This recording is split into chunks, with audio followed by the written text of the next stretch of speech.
And we have a very interesting name for you here today. We have Joarath, the pink Protoss up in the left, residing in Gold League, versus TC, your blue Zerg spawning in the right, which resides in Diamond League.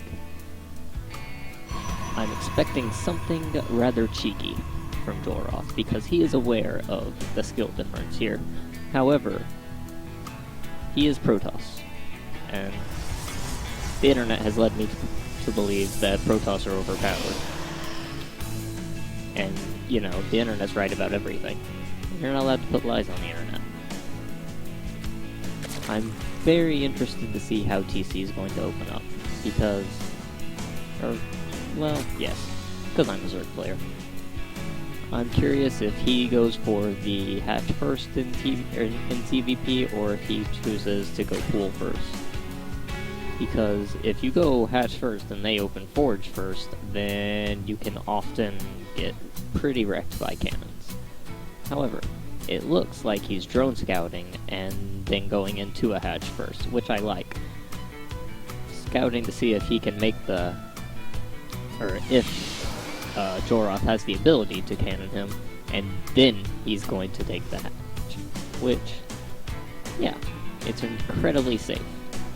I don't know. A lot of Zergs don't like doing the drone scout because it just feels like a waste of minerals. But, you know, if you're a couple leagues above your opponent, I mean, there's no reason not to. Like, literally none. Even if you're on the same league, it's not very big. He goes into the spawning pool from there. Pretty standard. And we have Joarath over here. He did open Gateway into Cybercore. We'll see if he chooses to make a tech cav after that, or if he'll go for the faster expand. I expect to see Stargate out of Joarath. Probably Oracle. Oracle's very strong right now. And that's a good way to beat somebody that's better than you. To just catch them unprepared with a unit like the Oracle that can just suddenly make a huge difference by killing tons of drones and stuff. Of course, the more popular way to do that is with BTs, but that's way more gambly. TC appears... well, this is kind of amusing.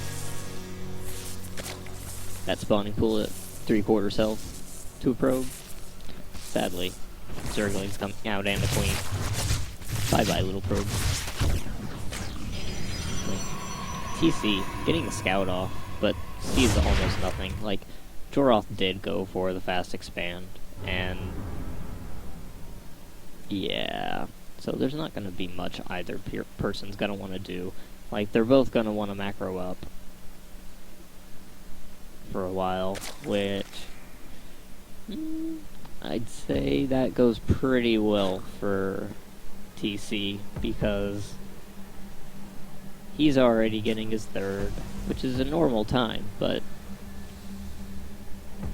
when the Zerg just goes unhindered like this, like, he's already... he's got quite a few drones. Well, no, TC has very few drones. I don't know. No, I'm just being ridiculous. That's a pretty normal amount of drones. He's just barely over the Protoss, which makes sense because he's had to dump so much minerals into the bases. Although he's also going into this Roach Ward and his lair. It's a pretty fast lair, so I'm going to expect some aggression. Because, of course, not for the next couple minutes, because he's going to want to get that lair, and then he's going to go into roach speed from that lair.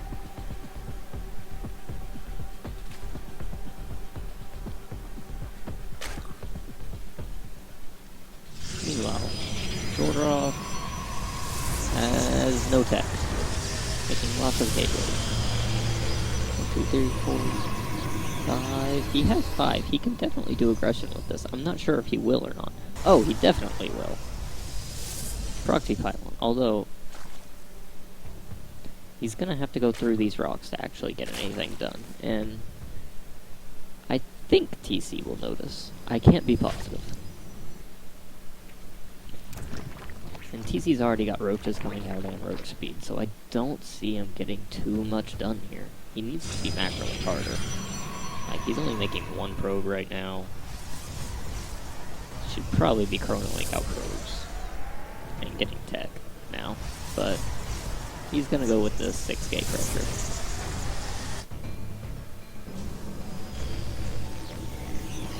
And he's gonna have to get through these. I don't know. If TC doesn't notice these go down, it could be a huge problem. Because this, like, he needs to be prepared. Because this is a hard spot for the Zerg to engage into. Gotta go down that ramp, just horribly. Oh, TC has no idea this is happening yet. Oh, yeah, he does. I don't know, maybe. Yeah, he knows. He's gonna want more Zerglings, since this is very stalker heavy. He's gonna take the top. Which is really painful for Joarath. I mean, the aggression's not over, but like those 16 Zerglings coming out are gonna do a lot, and that was horribly mismicroed. He lost quite a few stalkers. He can't stay in here like he's doing.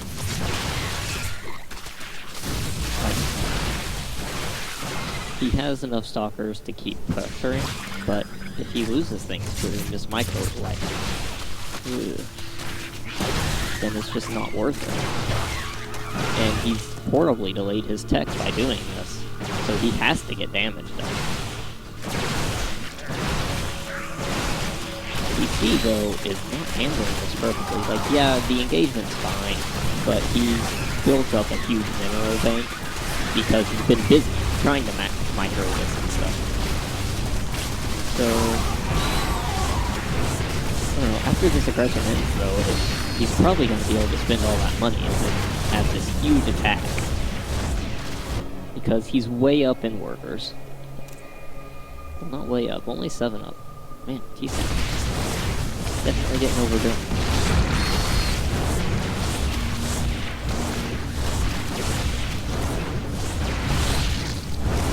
A little sloppy from his side, but it should be helpful.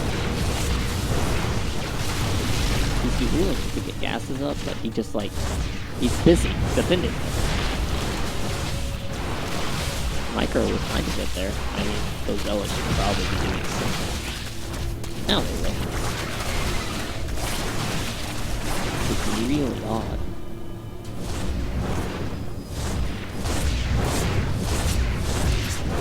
I still don't think Joarath can actually do any more damage.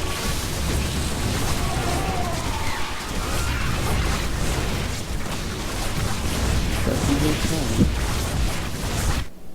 Meanwhile, at home, he's doing nothing. He's doing blatantly nothing. He has no expo, he has no tech, he just keeps attacking it. It shouldn't work, but it is, kinda, because TC doesn't have enough gas. Like, he's mining on 1 gas right now, which is just horribly crippling his rope production.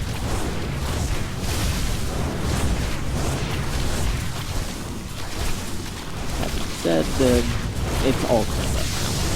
So what's Joarath done? He has nothing on the production tab still.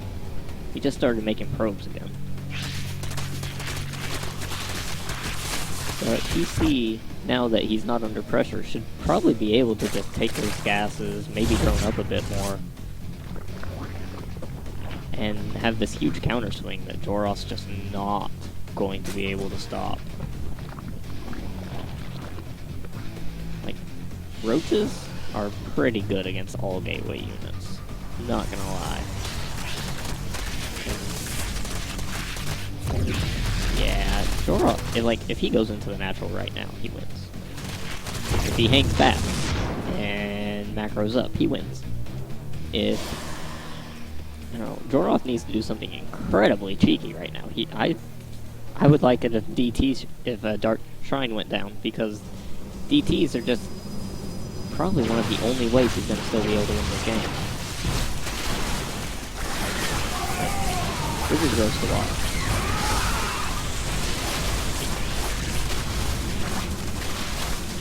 I know I'm being hypercritical, and I'm not really any better than either one of these players. But, GG.